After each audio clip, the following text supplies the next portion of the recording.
Good day everyone, this is Mark, your Staycation Negosyo Partner. This is a pre-recorded video, so please watch our presentation first and all your questions and concerns will be discussed with our marketing assistant after this video.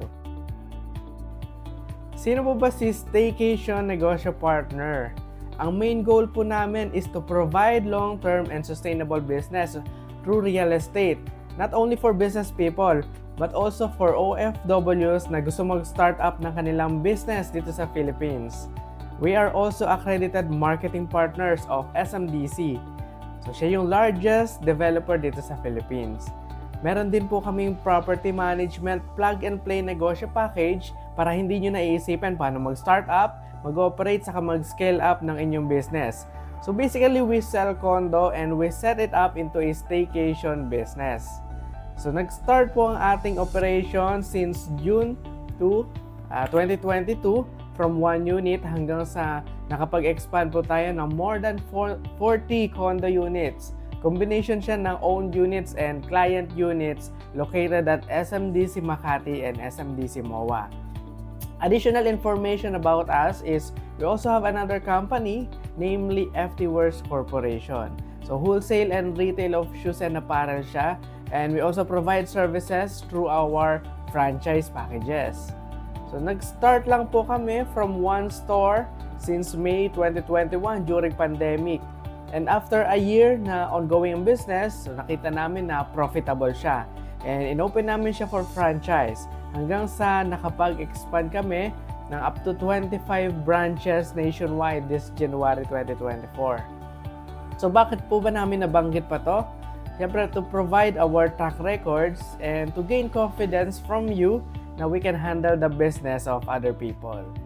So here's the business proposal of Staycation Negosyo Partner. You can earn 80,000 to 100,000 plus monthly.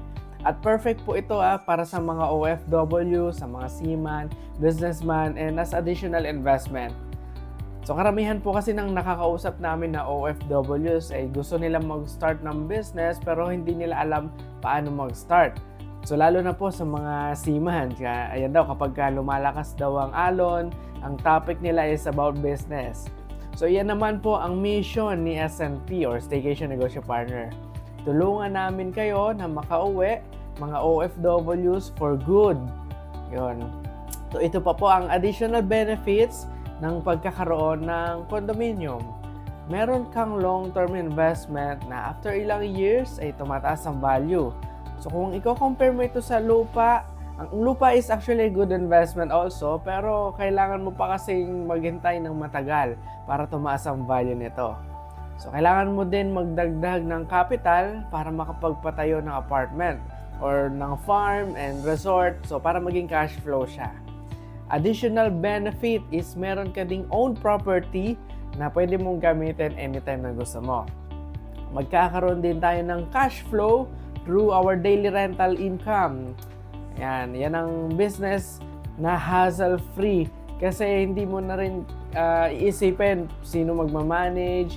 Yan, ultimo from interior design to marketing, housekeeping, maintenance, and scale up. Tutulungan po kayo ni Staycation Negosyo Partner. Yan. So ito naman po ang ilan sa mga questions kung paano tayo makakapag-start ng sarili nating staycation business. Mapasadahan po natin lahat ito with numbers later. Pero ito po yung mga questions. How much po ang capital for this venture? Paano ko siya babayaran? Kailan ang ROI? Ano yung risk ng ganitong business? Saan siya located? Sino magmamanage ng property? At paano tayo makakakuha ng clients? So yan, mamaya po, dadaanan po natin yan lahat. Pero, papakita ko po muna yung pinaka-itsura ng ating mga condo na kinonvert natin na parang hotel style. Ayan. So this is our standard interior design. And from one bedroom siya, kinonvert natin siya as mini hotel. So inalis natin ang kanyang divider, ayan, para mas maging spacious ang unit. So kami na rin po maglalagay ng mga furnitures, appliances, kitchenwares, utensils, mga supplies, saka mga other displays natin dyan. Renovations and lightings, kami na rin po ang bahala. So our standard unit is good for 4 to 5 persons. Bukod po sa meron kang maganda at comfortable na unit, maganda rin po ang amenities ni SMDC. So meron tayong swimming pool, playground for kids, gym, saka lobby. Yan. So here are some of the potential guests naman within SMDC MOA. By the way, we have Shore, Shell, C, S Residences at may mga ongoing pa tayo kagaya ng Ice Tower Residences sa MOA. Okay? So our latest turnover is si Shore 3 Residences. Last December lang po ito, 2024. Pero as of this recording, mga standard units na lang natin is around 20 units na lang. Pero marami pa po sa S Residences ha. Okay. So since malapit tayo sa airport, ayan ang mga guests natin. Marami tayong foreigners na guests. So target din po natin ang concert goers. Ayan, dahil nandyan rin po tayo sa MOA Arena. Andyan din po ang SMX Convention, Mall of Asia, and IKEA. Ayan, para sa mga mall goers natin. And malapit din tayo sa Star City. And of course, sa mga gusto lang din mag-chill, ayan ang mga staycationists natin. And sa category na others, siguro scope na po dito yung mga nag-o-office o mga students na ayaw sumabahin ng traffic pag-uwi kaya nag-check-in na lang sila sa units natin. Yan, may mga future projects din tayo kagaya ng monotrain. And isa po sa nagpapataas ng value ng ating investments ay ang development po sa area. At kapag ang isang location, madaling mapuntahan dahil maganda ang mode of transportation, dumadami po ang tao, gumaganda ang demand. Okay. So ito naman po ang mga potential guests natin from SMDC Makati. Ang mga ready for turnover units po natin from Makati is Red Residences and Lush Residences. Ayan, mas malapit po yan sa Ayala. And as of this video, marami pa po available na units. Na yung standard units natin is more than 100 pa. Okay. So, malapit naman po ito sa Greenbelt, sa Makati, SM Makati, Ayala Establishments, and mas active din po ang nightlife sa Makati. At dito naman po sa ating Red Residences, meron tayong events hall sa SMDC Chino Roses Makati. Yan po. So, walking distance din po ito sa marami pang establishments. Since nasa business center na tayo sa Makati, yan, maganda rin ang magiging demand for staycation. So, and others, ayan, yung mga nag-o-office and students. So, marami din pong future projects in Makati. Ang example na lang po dito is Subway.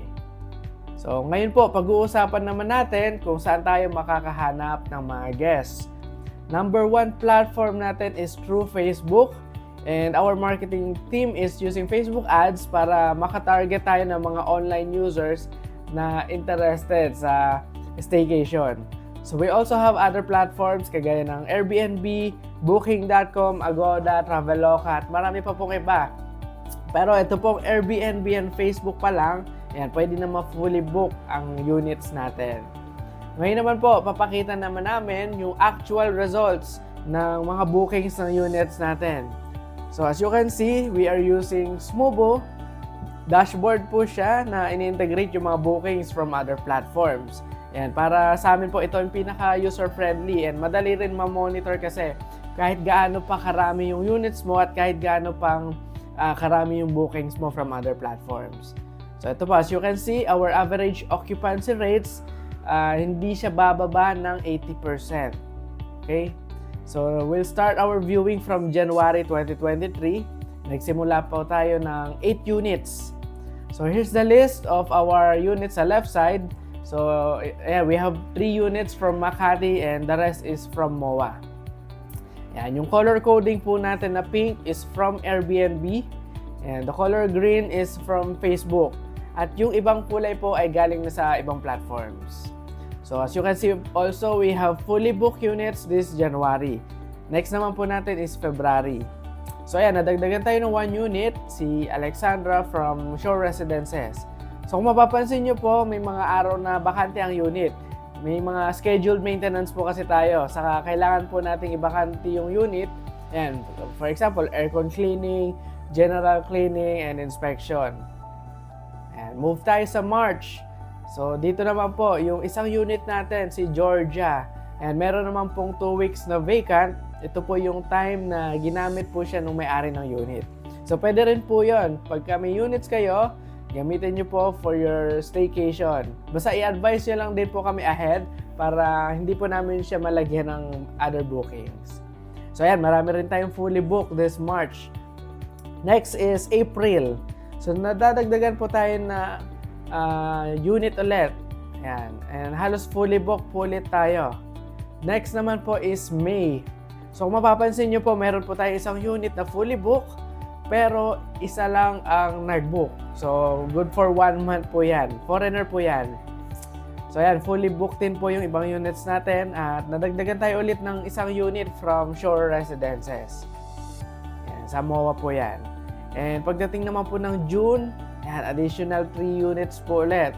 So kahit patuloy po ang expansion natin, hindi po natin napapabayaan yung mga old units. Ibig sabihin, ganun po kalakas ang demand pagdating sa staycation business. So when it comes naman po sa marketing natin, hindi naman din po tayo humihinto ng ads para makahanap ng guest. Ayan, kahit fully booked na po tayo, tuloy-tuloy pa rin po ang pasok ng inquiries. Ayan, ang pinaka-downside lang po siguro ng business na to, kaunti lang yung units na meron tayo. Ibig sabihin, hindi po kayang sabayan ng supply natin ang demand sa staycation. Ayan, additional info na lang din po siguro na pagdating sa construction statistics natin dito sa Philippines, 6 million na Filipino daw po pala ang kayang mag-avail ng condo. Pero hindi ganoon din kalaki ang supply. Umaga 6 million na demand, 6 million ang backlog when it comes sa constructions. So yan, marami ang kaya bumili pero hindi kaya masupplyan. Kaya maganda po ang projection and growing trend natin dito sa real estate. Okay? So move forward, next natin is July. Ano po ba meron nung July? Bakit napakaraming nakabook? Bagyo lang naman po. So kahit bumabagyo pala, maganda ang demand pagdating sa staycation. Kasi nga po, ang tao, yan, gusto nila naka-chill pag bumabagyo.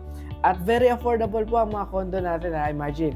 For as low as 875 pesos per head for 4 packs, kaya na mag-staycation ng mga tao. Yan, kahit ata estudyante, ma-afford na mag-staycation. So next po is August. So, ayan, hindi po tayo naniniwala sa ghost month. Kasi tignan nyo po bookings natin, halos puno po sila. Next is September. So ayan, nakumpleto na po natin ang 16 units for this year. Ayan, nadagdag si Bunso, si Apollo sa Shore Residences. So we have October. Ayan po ulit, ang dami po ulit bookings. Next is November. Ayan, marami rin pong holidays dyan. May mga nakabook ulit ng mga 2 weeks. And we have December. So mapapansin nyo po this December, 2 kulay na lang ang meron. Mostly from Facebook and Airbnb na sila galing. So ito po yung sasabi ko na 2 platforms pa lang kaya na ma-fully book yung mga units natin. So isa po pala sa disadvantage din ng marami tayong platforms is prone to double booking. So the fewer the platforms, the more the manageable. Okay? So check na rin po natin itong January 2024. So usually pagka New Year, ayan, nagtitipid ang mga tao. Pero as you can see po sa ating viewings, ayan, halos puno po ang ating calendar. So February, ayan, may mga bookings na rin po tayo. At kung titignan po natin, may mga sumusulpot na rin po bookings from March, April, May, at hanggang June, meron na rin po. So kahit pala wala pa yung months, meron nang nagbubook ng units. Ayan, may mga reservation fee po kasi yan eh. Kaya ang consistency ng demand natin when it comes to staycation business is okay. Yan. And remember ang area po natin is around Makati and MOA. And ongoing po ang mga development dyan. Yan. Since sila ay nasa business centers, hindi po titigil ang mga business establishments para mag-build up ng more attractions. Kaya maganda po makasabay tayo with real estate. So ngayon naman po, pag-uusapan natin kung magkano nga ba ang capital and expense and profit when it comes to staycation business. Yan, ang presyo po ng mga condo natin around Makati as of this recording, January 2024. Nagre-range siya from 6 million to 7 million ang 1 bedroom. Sa MOA naman po is around 7M to 8M na. Pero papakita ko rin po, meron tayong mga less than 7M pa pala na available. Yan, sobrang bilis na lang din po kasi maubos ang unit sa MOA. Kahit kaka-launch nga lang din po nitong December 2023 nung Shore Residences. Kasi ang ganda po ng opportunity na binibigay ni SMDC. Okay, so let's move on with the computation. Disclaimer lang po, depende po sa location ang price ng mga condo at saka mga payment terms nila. So, ito rin, depende rin kung ito ba ay ready for occupancy or mga pre-selling units. Sabihin na natin na ang nakuha natin na unit is 7 million ang price. Ayan, si SMDC po, meron tayong tatlong payment terms paano siya mababayaran. First is the spot down payment na 5%. Imagine, for as low as 5% lang, meron ka na kagad na property. Ayan, pagkatapos natin masettle si 5%, installment down payment naman po na 10% na dinidivide natin in 42 months. Okay? So once ma-settle natin ang down payment kay SMDC na total of 15% after 42 months, next step naman po natin is bank financing. So para mabayaran ang balanse na 85% kay SMDC. So let's proceed naman po sa computation ng ating capital para makapag-start. Example po, ang price ng condo na na-avail natin is 7M. So, dyan po tayo magbabase So, ang amount po para makapagpa-reserve ng unit is 35,000 pesos. So, naibabawas naman po ito sa ating payment schedule. Next is the spot down payment na 5% or equivalent sa 350,000. So, after po pala ng spot down payment, the following month, papasok na po tayo sa installment period. Kaya, babudgetan na rin natin ang ating monthly down payment for 3 months. So, habang inaantay po natin yung turnover ng unit na equivalent po siya sa 16,000 plus for 3 months, kaya ang total po niya is around 50,000 pesos. Okay, ang package naman natin for dress up is 350,000. So, as of this January 2024, so subject to price change po pala to soon dahil sa price increase din ng mga materials natin. Pero kasama na po dito sa dress up ang furnitures, appliances, kitchenwares, bathroom supplies, cleaning materials, design, lighting, as in lahat na po, wala na po kayong iisipin pa. So i-total na lang po natin yung initial capital natin. Ayan, reservation, spot down payment, plus 3 months na installment. Then the dress up cost, that's equivalent to 785,000 pesos. Usually, ang mga tanong po namin sa mga nakakausap po namin na clients, magkano po sa tingin nyo ang capital para sa isang unit na apartment? Yan. So, nag-average ng at least 1 million pesos. Yan, yun yung capital. At kumikita lang ito ng, let's say, maximum na yung 10,000 pesos per month. Okay? So, meron tayong 1 million pesos sa puhunan at meron tayong kita na 10,000 per month. Pero dito po pala sa condo, with less than 1 million pesos na capital, you can earn as much as 90,000 pesos per month. So paano po natin na-compute itong 90,000? Ang rates po natin ng mga units around MOA and Makati is 3,000 pesos per overnight stay. So good for 4 packs po itong rates na to Pero pagka gusto po nila mag-additional, halimbawa 5 packs sila, yan, may dagdag po na bayad yon. So, hindi pa po kasama dito ang weekend rates, holiday rates, yan, mga special occasion rates. For example, last time po na nagpunta si Lee Min Ho sa SMDC, so alam niyo po bang fully book ang mga units dun sa tower na pinuntahan niya. At yung iba nga po, 6,000 per night pa ang rates. Yan, fully book pa din kahit gano'n nakataas yung renta. So, for the sake of our conservative computations, yan, naka-fixed rate po muna tayo ng 3,000 pesos per overnight stay or total na 90,000 pesos per month. Ang monthly operational expenses naman po natin is 40% ng gross daily rentals. So kami na rin po ang bahala mag-manage ng operations. Sakop na po dito ang kuryente, tubig, internet, housekeeping, maintenance, mga monthly ASOC dues, marketing expense, and replenishment ng mga supplies. Yan, ang magiging obligations na lang po natin as the unit owner is yung installment down payment. So that's the 10% for 42 months or equivalent to around 16 to 17,000 per month. Yan. So i-minus lang po natin yan. Ang total na net profit natin is around 37,000 per month. So kinumpute po namin siya in 36 months and nag-accumulate siya ng around 1.3 million plus. So baka nagtataka kayo bakit 36 months po pero 42 months yung installment period natin. Di ba meron po tayong 3 months na turnover period. Yan, di pa tumikita yung unit that time. At nag-set din po tayo ng 3 months na allowance.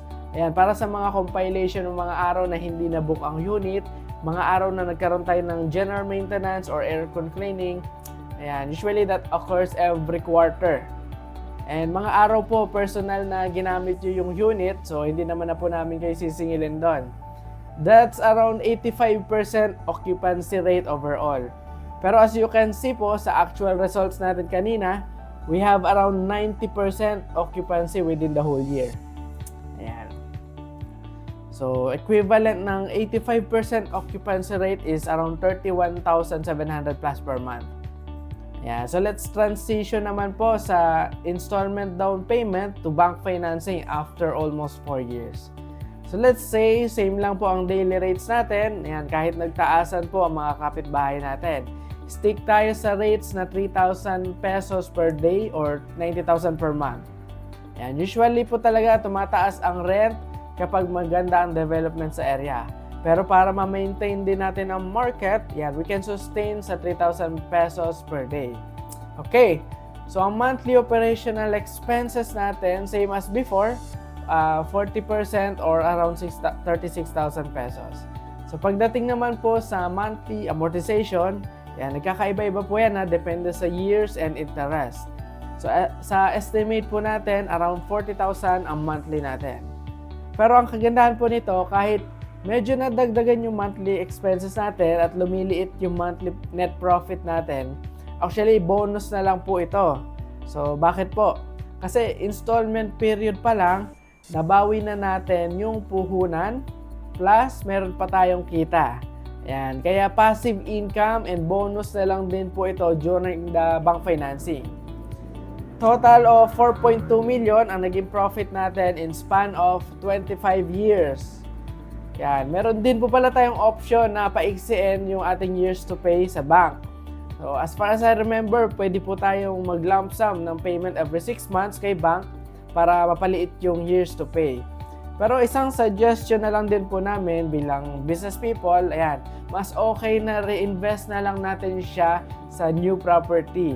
Dahil mas magiging malaki po ang cash flow natin pag mas marami tayong units na nag-ooperate. So okay, ito po yung summary na ating napag-usapan, yung capital and income natin. The phase 1 is during the turnover period of 3 months, naglabas tayo ng capital worth 785,000.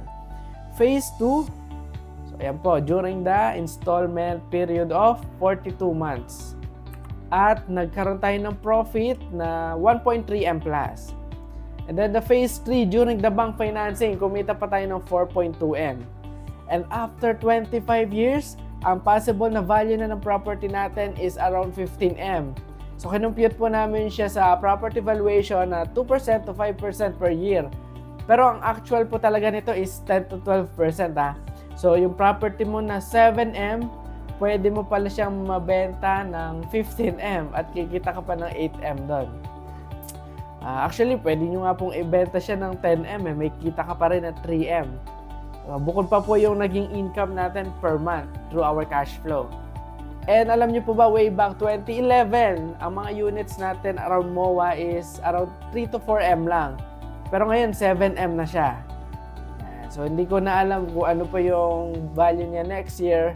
Kaya maganda, ngayon pa lang, makapagpa-reserve na sila. Yan. And naging total revenue po natin after 25 years is nasa 20M plus. Yan. So, total capital growth natin is nasa 3,000 plus. So, ganyan po kaganda sa real estate. Now, we will talk about our expansion program. Kailangan lang po natin ng disiplina sa pag-iipon kasi ito po yung pagkukuhanan natin ng pambili ng mga additional units natin. Okay. So, let's say naiipon natin ng buo yung 31,000 plus natin per month. That's 85% occupancy rate. And after 28 months, yan, kaya na pala nating mag-avail ng additional condo unit. So, after 3 months, at meron tayo ulit turnover period, doon pa lang madodoble ang income natin hanggang sa maipon natin after 42 months. During installment period pa lang po ito. Kaya na pala natin mag-avail ng 3 condo units. So kanina po, ang actual results na pinakita natin is 8 units ang nadagdag sa atin in span of 9 months. Ito naman pong pinakita namin, yan, 3 condo lang po ang na-expand natin in 4 years. So, medyo kahit pa paano conservative ulit ang ating computation when it comes sa expansion. So, posible po na mas marami pa tayong condo na ma-avail under our staycation program.